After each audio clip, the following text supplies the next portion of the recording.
Serikali ya Tanzania imezindua rasmi kanda 3 mpya za maendeleo ya kilimo, hatua inayotajwa kuwa mapinduzi makubwa katika sekta ya kilimo nchini.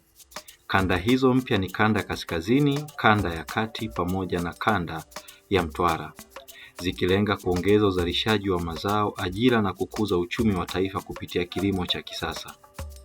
Uzinduzi huo unafuatia kukamilika kwa mashauriano ya kitaifa yaliyofanyika kuanzia Februari 10 hadi 24 mwaka 2026 katika mikoa 17 nchini, yakihusisha viongozi wa serikali, wadau wa kilimo pamoja na sekta binafsi.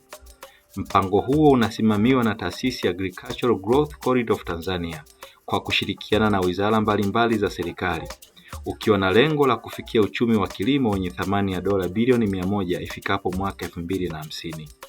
Hatua hiyo pia ni utekelezaji wa maelekezo yaliyotolewa na Rais wa Tanzania, Samia Suluhu Hassan, aliyesisitiza kuenezwa kwa mafanikio ya mradi wa Southern Agricultural Growth Corridor of Tanzania nchi nzima. Kwa mujibu wa afisa mtendaji mkuu AGCOT Geoffrey Kirenga, mpango huo unaashiria mwanzo wa mabadiliko makubwa yatakayoiwezesha Tanzania kuwa ghala la chakula barani Afrika.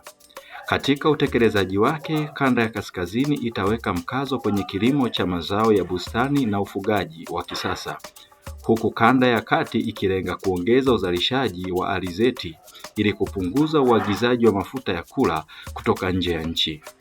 Kwa upande wa kanda ya Mtwara, serikali inalenga kupanua kilimo zaidi ya zao la korosho kupitia uzalishaji wa soya, parachichi pamoja na mazao mengine ya biashara.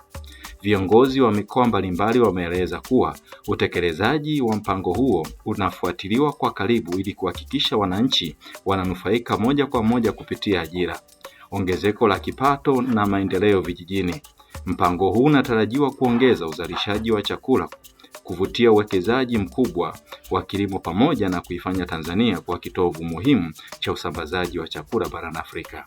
Hii ni Pidolite TV, nami ni Odeni Mwakafuje.